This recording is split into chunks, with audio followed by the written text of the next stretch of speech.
Human rights today மாத இதழ் வாங்கி படிக்கவும் மற்றும் ஹியூமன் ரைட்ஸ் டுடே இணையதளத்தை பார்க்கவும்.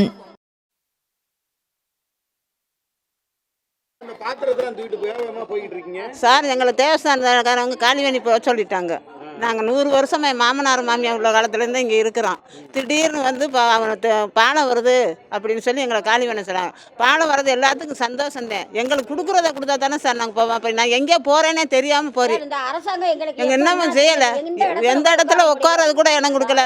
கோர்ட்டில் போய் சொன்னாக்கா அங்கே உங்களை தேவஸ்தானத்துக்கு போங்க, உங்கள் திவான்கிட்ட போய் கேளுங்கம்மான்றாங்க. குத்தகை எடுத்தவங்க. நாங்கள் எங்கே போகிறது? எங்கேயும் போக முடியாமல் சட்டையை தூக்கிட்டு அந்த பாலத்தில் உட்கார போகிறோம். 2 பாலத்துக்கு கூட நாங்கள் குடியிருக்கோம். எங்கேயா போகிறதுனே தெரியாமல் இருக்கோம் சார். சாகிறதே வழி. எனக்கெல்லாம் 4 பொம்பளை பிள்ளைய பற்றி கட்டி கொடுத்துட்டு அதுக்கு நல்லது கட்டது பார்த்து வீட்டுக்கு கடை வாங்கி நான் 40 வருஷமாக பூ வைக்கிறேன் சார். எனக்கு வழியே இல்லை. நீங்கள் தான் பார்த்து அந்த அரசாங்கம் என்ன சொன்னாலும் சரி, எங்களுக்கு கொடுக்குறத கொடுத்தா நாங்கள் இன்றைக்கி கூட காலி பண்ணிட்டு தான் போகிறோம். வாழை வைக்கிறோம். இல்லை நாங்கள் குடும்பம் 39 பேர் தீ குளிச்சு சாகிறோம். கிடையாது, நாங்கள் அதை காலி பண்ணி போக மாட்டோம். நாளைக்கு வந்து இடித்தாலும் சரி நாங்கள் இருந்து அதுக்குள்ளே தான் கிடக்க போகிறோம். சாகுறோம். அதுதான் சாகுற வழி. இப்போ பார்த்தீங்கன்னா வீடை காலி பண்ணி போச்சுன்னதான் இந்த பகுதியை சேர்ந்த பொதுமக்கள்லாம் நிறைய சொல்கிறாங்க. அவங்கவுங்க கருத்துக்களை சொல்கிறாங்க. திடீர்னு வீடை காலி பண்ண சொல்கிறாங்க. நாங்கள் எங்கே போகிறது? இப்போ நீங்கள் குழந்தையோடு நிற்கிறீங்க. எதுக்கு இந்த குழந்தையோட அந்த கூட்டத்தோட நிற்கிறீங்கம்மா?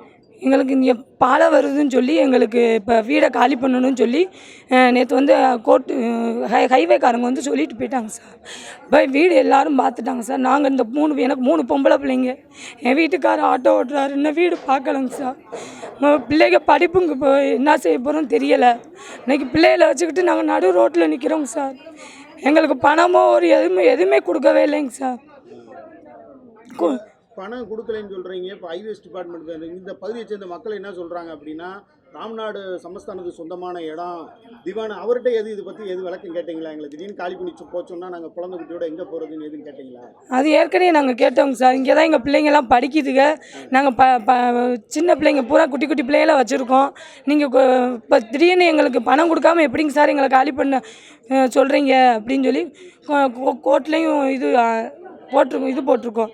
போடவே அவங்க என்ன பண்ணிட்டாங்க, கோர்ட்டில் எங்களுக்கு தீர்ப்பாயிருச்சு, நீங்கள் காலி பண்ணுங்கன்னு சொல்லி ஹைவேக்காரங்க வந்து நேற்று சொல்லிட்டு போயிட்டாங்க சார். நாளைக்கு காலையில் 8 மணிக்கு கரண்ட் அமர்த்துவோம். 9 மணிக்கு நீங்கள் காலி பண்ணி இடத்த கொடுக்கணும். இல்லைன்னா நாங்கள் ஜாமான் இருந்தாலும் பார்க்க மாட்டோம், இடித்து தள்ளிட்டு போயிடுவோம்.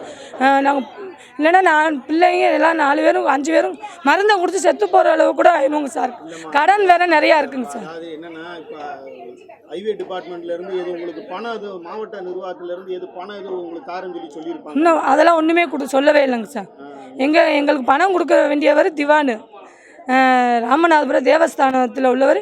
அவர் தான் எங்களுக்கு பணம் கொடுக்க கையெழுத்து போட்டால் தான் எங்களுக்கு பணம் கொடுப்பாங்க. இன்றைக்கி இருக்க நிலைமைக்கு இன்றைக்கி அட்வான்ஸ் கொடுக்க கூட எங்களுக்கு வழி இல்லாமல் நாங்கள் நடு ரோட்டில் நிற்கிறோங்க சார். நாங்கள் இந்த 2 பிள்ளைங்க ஸ்கூலுக்கு போயிருக்கு. 3 பிள்ளைங்களை வச்சுக்கிட்டு இந்த வீடு பார்க்காம தவச்சிக்கிட்டு இருக்கோம். நாங்கள் ரொம்ப கஷ்டத்தில் இருக்கோங்க சார். என் பேர் மகாலட்சுமி. நாங்கள் 70-75 வருஷமாக இங்கே குடியிருக்கிறோம். இங்கே வந்து மீனாட்சிக்கு டெய்லி காலையில் வந்து இங்கே தான் தண்ணி எடுத்துகிட்டு போவாங்க. தண்ணி எடுத்துகிட்டு போய் தான் இருப்பாங்க. நாங்கள் மீனாட்சியோடைய இடத்துல நாங்கள் குடி இருக்கிறோம். அப்படி இருக்கும்போது எங்களை வந்து திடீர்னு வந்து காலி பண்ணு அப்படி இப்படின்னு சொல்கிறாங்க. நாங்கள் எந்த இதுவுமே எங்களுக்கு கிடையாது, எந்த ஆதரவும் கிடையாது. நாங்கள் எல்லா வரையும் நாங்கள் தான் கட்டுறோம். அப்போ அத்தை சாம பூஜைக்கு கூட எங்கள் காசு தான் போகுது அந்த மீனாட்சிக்கு. அந்த மீனாட்சி கூட எங்களை எடுத்து பார்க்காம இப்படி உட்காந்து எங்களை ரொம்ப சித்திரவதையாக படுத்து எடுக்கிறாங்க. நாங்கள் என்ன தான் செய்யட்டும்? மீனாட்சி அம்மன் கோவில் சொந்தமான இடம் இல்லை. அந்த ராஜா வந்து அந்த காலத்தில் எழுதி வச்சுட்டாரு. ராம்நாட்டு ராஜா அந்த காலத்தில் எழுதி வச்சுட்டாரு, இந்த மாதிரி மீனாட்சி அம்மன் கோயிலுக்கு அர்த்தஜாம பூஜைக்கு இவங்க வாடகை தான் போகணும் அப்படின்னு சொல்லி எழுதி வச்சுட்டாரு. இதே இந்த லாலா சத்திரத்தில் திருக்கல்யாணத்தன்னைக்கு கொடுக்குறது கூட எங்கள் காசு தான். அன்னைக்கு கூட எங்கள் காசை வச்சு தான் அவங்க செய்வாங்க. நாங்கள் வாடகை கொடுக்குற காசை வச்சு தான் அன்னைக்கு கூட அந்த இது நடக்குது லாலா சத்திரத்தில். நாங்கள் இப்படியே வாழ்ந்துக்கிட்டே இருக்க திடீர்னு காலி பண்ண சொல்கிறாங்க. நாங்கள் இந்த வாடகையை அங்கே கொடுக்குறது, எங்கள் வாடகையை வாங்கி மாதம் நாங்கள் தர வாடகை கட்டுறோம்ல, அந்த தர வாடகையை வாங்கி அங்கே கொடுக்குறது. அவங்க அத்தை சாம பூஜைக்கு எங்கள் காசை வச்சு நடத்திக்கிடுவாங்க. அது நாங்கள் ஆரம்பத்துலேருந்து எங்கள் அம்மா அப்பா காலத்தில் இருந்து நடக்குது. 80 வருஷமாக நான் இங்கே தான் பிறந்தேன், இங்கே தான் வளர்ந்தேன். இன்றைக்கி நான் பேரன் பேத்தி எடுத்துட்டேன். 3 தலைமுறை ஆயிடுச்சு எங்களுக்கு. இப்போ உங்களை காலி பண்ணி சொல்றாங்கன்னு சொல்றாங்க இந்த பகுதியை சேர்ந்த மக்கள். ஆமாம். இப்போ மாற்று இடம் கொடுத்தா அந்த இடத்துக்கு போறது உங்களுக்கு பிடிக்கும்? இல்லைப்பான்னு பிடிக்கல. எங்களுக்கு மாற்று இடம் கொடுக்குறேன்னு சொன்னார். ஆனால் கொடுக்குறேன்னு சொன்னவர் எல்லாமே அவர் பேரில் கொடுக்குறேங்கிறாரு. இன்னைக்கு வீட்டு வாடகை, மேக்கப் போரி, தர வாடகை எல்லாமே எங்கள் பேரில் கட்டி எங்களுக்கு எந்த பிரயோசனமும் கிடையாது. அப்படி இருக்கும்போது அவர் பேரில் போட்டோம்னாக்கா நாளைக்கு 6 மாதம் கழிச்சு காலி பண்ணுன்னு சொன்னால் நாங்கள் எங்கே போவோம்? இன்றைக்கே எங்களால் இது எல்லாமே எங்கள் பேரில் இருந்தே எங்களுக்கு எந்த இதுவும் செய்ய முடியலை. அப்படி இருக்கும்போது அவர் பேரில் போட்டால் நாங்கள் எங்கே போவோம்? எப்படி போவோம்? என்ன செய்ய முடியும்? தேவஸ்தானத்துக்கு சொந்தமான இடம்னா அவங்களுடைய அவங்க இடம் தானம்மா, சொந்த இடம் தானே? அவங்க சொந்த இடம் தான், தரையாக தான் கொடுத்தாங்க எங்களுக்கு. நாங்கள் தான் கட்டடம் கட்டியிருக்கோம். காசை செலவழித்து தாலி பாசி எல்லாத்தையும் விற்று நாங்கள் தான் கட்டடம் கட்டியிருக்கோம். எங்கள் பிள்ளைகளை கூட சரியாக படிக்க வைக்க முடியாது சூழ்நிலையில் கட்டடத்தை கட்டி உட்காந்துருக்கோம். எங்கள் பேரன் பேத்தி வந்துருச்சு இன்னைக்கு. அப்படி தான் நாங்கள் வாழ்ந்துக்கிட்டு இருக்கோம். எங்கள் காசில் தான் நாங்கள் கட்டியிருக்கோம். எங்கள் கட்டட காசை தான் நாங்கள் கேட்குறோம். அவர் சொந்த காசை நாங்கள் கேட்கல. எங்கள் கட்டட காசை தான் நாங்கள் கேட்குறோம். எங்கள் கட்டட காசை இன்னைக்கு கொடுத்துட்டா கூட நாங்கள் நாளைக்கு காலி பண்ணிடுவோம். என் பேர் பாண்டியம்மா, உத்தரபுரம் அக்ரஹாரம். ஆனால் இது வந்து எட்டியபை காம்பவுண்டு. இதில் தான் நாங்கள் வசித்து வரோம். 1188 நம்பரு. இல்லங்கம்மா, இந்த சாலை பூரா வந்து அக்ரஹாரத்துக்கு சொந்தமான இடம். இல்ல, சாலை ஃபுல்லா கம்ப்ளீட்டா அந்த சாலையவே தான் இடிக்கிறாங்களா எல்லா வீடும்? இல்லைங்க சார், இது மாத்திரம் தான் இடிக்கிறாங்க எங்களுக்கு. இந்த அம்புக்குறி போட்டிருக்காங்க பாருங்க. இந்த அம்புக்குறி போட்டதுலேருந்து இங்கேருந்து அந்த பாலம் வரைக்கும் இடிக்கிறாங்க. இது மாத்திரம் தான் அவங்களோட இடம். அதனால தான் அதை மாத்திரம் இடிக்கிறாங்க. அம்புக்குறி போட்டது யார் போட்டது? ஐவேஸ்காரவங்க தான் வந்து போட்டாங்க. போட்டுட்டு உங்களுக்கு பூரா நாங்கள் பணம் ஏற்பாடு பண்ணியிருக்கோம். உங்களுக்கு எல்லாத்துக்கும் தனித்தனியாக பணம் வரும். உங்கள் அக்கௌண்ட் நம்பர் கொடுங்க, பாஸ்புக்கு கொடுங்க, எல்லாமே கொடுங்கன்னு எல்லாத்தையும் கலெக்டர் ஆஃபீஸ்க்கு வர சொல்லி எங்களுக்கு எல்லாமே வாங்கி எல்லா இதுவுமே பண்ணுறோம்ட்டாங்க. இப்போ எங்களுக்கு எந்த உதவியும் யாருமே செய்யலை. நாங்கள் 3 வருஷமாக தான் அலைகிறோம். 3 வருஷமாக அலைகிறோம். எங்களை யாரும் ஏறெடுத்து பார்க்கல. கலெக்டரம்மா எங்களுக்கு சப்போர்ட் பண்ணுறேன்னு தான் சொன்னாங்க. அங்கே உள்ள எல்லாருமே எங்களுக்கு சப்போர்ட் பண்ணுறேன்னு இருக்காங்க. ஆனால் இப்போ எதுவுமே எங்களுக்கு கொடுக்கலையே. நாங்கள் யாரை போய் கேட்போம்? எங்களுக்கு ஏதாவது இந்த அரசாங்கம் செய்யணும்ல. சும்மா ஒரு மனுஷில் 80 வருஷம் வாழ்ந்தவங்கள போன்னு சொன்னால் எப்படி போக முடியும்? நாங்கள் சொல்லுங்கள். நாங்களும் மக்கள் தானே, ஓட்டு போட்டிருக்கோம்ல. எங்களுக்கு ஓட்டு உரிமை இருக்குல்ல. நாங்கள் பிள்ளை குட்டிகளோடு வச்சுக்கிட்டு நாங்கள் கஷ்டப்படுறோம். இப்போ எங்களுக்கு மனவேதனை ரொம்ப ஆயிடுச்சு. எங்களுக்கு ஏதாவது எங்களுக்கு கட்டடத்துக்கு உண்டான பணத்தை கொடுத்து எங்களை சந்தோஷமாக அனுப்ப சொல்லுங்கள். இல்லையா இன்னைக்கு நைட்டு நாங்கள் எல்லோரும் செத்துடுறோம். அவங்கள வந்து இடிச்சுக்க சொல்லுங்கள். அவங்களுக்கு வேற வழி இல்லைங்க சார். இல்லைங்க சார். ஆமாம் சார், எங்களை கேட்குறக்கு ஆள் வேணும்ல சார். என்ன பண்ணுறீங்க அப்படின்னு கேட்க ஒரு குடும்ப தலைவன் இருக்க மாதிரி கவர்மெண்ட்டில் வேணும்ல சார். எங்களுக்கு இத்தனை வருஷமாக நாங்கள் இருக்கிறோம்ல, அப்போ எங்களுக்கு என்ன உரிமை இருக்குது? ஓட்டு போட்டிருக்கோம்ல, எங்களை வச்சு ஜெயிச்சிருக்காங்கல்ல, ஆடுறாங்கல்ல.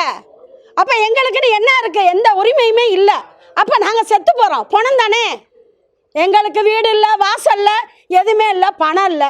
அப்போ நாங்கள் எதுக்கு சார் வாழணும்? பிள்ளை குட்டி வச்சுட்டு எதுக்கு வாழணும்? இன்னும் ஒரு வாட்டி எலெக்ஷன் வந்த பிற்பாடு நாங்கள் வந்து ஓட்டு போடணுமா? யாருக்கு சார் ஓட்டு போடணும்? அதிமுகவுக்கு போடணுமா, திமுகவுக்கு போடணுமா, விஜய்க்கு போடணுமா, யாருக்கு போடணும் சொல்லுங்கள்? யார் இன்னைக்கு வந்து எங்களுக்கு நிற்கிறா? என்ன செய்கிறீங்க? எங்கே போக போகிறீங்க? ஜாமான்களை எடுத்து எங்கே போக போகிறீங்க? எம்எல்ஏ சார்கிட்ட போய் கெஞ்சிட்டோம், காலில் விழுந்துட்டோம், திவான் சார் காலிலையும் விழுந்துட்டோம், வயசு பார்க்காம ராணி அம்மா காலிலையும் விழுந்துட்டோம். இதுக்கு மேலே நாங்கள் என்ன செய்யணும்? எதுவுமே இல்லைன்னா என்ன அர்த்தம் எங்களுக்கு? அப்போ நாங்கள் எதுக்கு இருக்கோம்? எங்களுக்கு கலெக்டர் அம்மா நல்ல முடிவாக எங்களுக்கு சொல்லணும். அம்மாவை நம்பி இருக்கோம். அவங்களும் எங்களை மாதிரி ஒரு பொண்ணு தான். அவங்க எங்களுக்கு இறக்கப்படுறாங்கன்னு நாங்கள் நல்லா நினைக்கிறோம். அவங்க எங்கள் மேலே இறக்கப்படுறாங்க. அந்த இறக்கத்தை எங்களுக்கு அவங்க அதிகாரப்பூர்வமாக அவரை வர சொல்லி, திவான் சாரை வர சொல்லி, சாரை வச்சு, சார் அவங்க காசு அவங்களுக்கு கொடுங்க சார். மக்கள் பாவம் சார், அவங்க போகட்டும், அவங்க எங்கே சார் போவாங்கன்னு சொல்லி எங்களுக்கு பேசுகிறதுக்கு ஆள் வேணும் சார். ஆள் வேணும். இதை பேசலை, எங்களுக்கு கொடுக்கலைன்னா நாங்கள் கண்டிப்பாக அத்திப்பட்டி காணாமல் போன மாதிரி ஒரு படத்தில் தான் கண்டிருப்பீங்க. உண்மையிலே நாங்கள் 40 குடும்பமும் செத்து போயிடுவோம். இதனால் எங்களுக்கு ஒன்றும் மோசம் போகல சார். பிள்ளை குட்டி எதுக்கு படிக்கணும்? இன்னி போய் வீடு பார்த்தா 1 லட்சம் கேட்குறான், 50,000 அட்வான்ஸுன்ற 1 லட்சம் அட்வான்ஸ் எங்கே போவோம்? அதனால் எங்களுக்கு வழி இல்லை சார். பூரா பூ கட்டுறவங்க, ட்ரைசைக்கிள் ஓட்டுறவங்க, ஆட்டோ ஓட்டுறவங்க 50 பேர் இங்கே இருக்கோம். உங்கள்கிட்ட காலம் எல்லா கட்சிக்காரங்களுக்கும் எங்களை பற்றி தெரியும். அதிமுகவுக்கு தெரியும், திமுகவுக்கு தெரியும். இன்றைக்கி ஆளுங்கட்சியில் திமுக தான் இருக்குது. எங்களுக்கு யார் சப்போர்ட் பண்ணணும்? திமுக தான் சப்போர்ட் பண்ணணும். பண்ணலையில எங்களுக்கு. நாங்கள் அவங்கள நம்பி தானே இருக்கோம். அப்போ எங்களுக்கு பரிபூர்ணமாக அவங்க வந்து நின்று உங்களுக்கு என்னம்மா செய்யணும், நான் செய்கிறேம்மா அப்படின்னு எங்களுக்கு ஒருத்தர் வந்து நின்று செய்கிறதுக்கு ஆள் இல்லை. எங்களுக்கு வரணும். இன்றைக்கி சார் வாராரு, சிஎம் வாராரு, சாரை போய் நேராக பார்த்து ஒரு கடிதம் கொடுத்து அவர்கிட்ட ஒரு உதவி கேட்போம்னு மக்கள் பூரா சேர்ந்து மெனக்கிட்டு எழுதி வச்சுக்கிட்டு போகிறோம். போலீஸ்காரங்க மறைச்சிக்கிட்டாங்க. ஏன் சார் மறைக்கிறீங்கண்டா, விட முடியாதுமா, உங்களை அனுப்ப முடியாது, சாரை பார்க்க முடியாது, அதுக்கு உண்டான அதிகாரம் எங்களுக்கு இல்லை, அனுமதி கிடையாதுன்ட்டாங்க. அங்கேருந்து சும்மா வரோம். ஏன் நாங்கள் சாரை பார்க்கக்கூடாதா? மக்கள் எல்லாமே சார் வந்துட்டாங்க, நாங்கள் சாரை பார்க்கக்கூடாதா? சார்கிட்ட நாங்கள் உதவி கேட்கக்கூடாதா? எங்களுக்கு அந்த உரிமை இல்லையா? சொல்லுங்கள் சார், உரிமை இருக்கா இல்லையா? நாங்கள் யார்? எங்களை ஒரு மனுஷெல்லாம் நினைக்க வேணாம், ஏதோ ஒன்றாவது நினைங்க, ஒரு நன்றி உள்ள ஜீவனாவது நினைங்க. நம்மளுக்காக இருக்கிறாங்களே, நம்மளுக்காக ஓட்டு போட்டாங்க, நம்மளுக்காக ஜெயித்தாங்க, நம்மளுக்கு பாடுபட்டாங்க. 4 இடத்துல வந்து ஓட்டு கேட்டிருக்கோம், தெருவாக அலைஞ்சிருக்கோம் ஓட்டு கேட்டு. பட்டக்கா தெருவுலேருந்து ஊர் உலகமே போயிருக்கோம், ஓட்டு கேட்டு போயிருக்கோம். வீட்டை விட்டு வெளியேறாதவங்க நாங்கள்லாம். ஏன்னா எங்களுக்கு கட்சி வேணுன்றக்காக, எங்களுக்கு கடைசி வரைக்கும் துணையாக நிற்பாங்கன்றதுக்காக அவங்க சொன்னதெல்லாம் நாங்கள் செஞ்சோம். எங்களுக்கு இப்போ கட்டடத்துக்கு உண்டான பணம் வேணும் சார். என் பேர் மீனா. கட்டடத்துக்கு உண்டான பணத்தை கொடுத்து எங்களை நல்லபடியாக அனுப்ப சொல்லுங்கள்.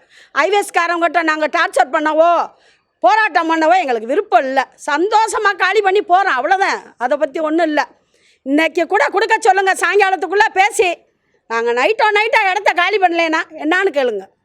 நாங்கள் அதில் உறுதியாக இருக்கோம். எங்களுக்கு உண்டான உரிமை எங்களுக்கு வேணும்.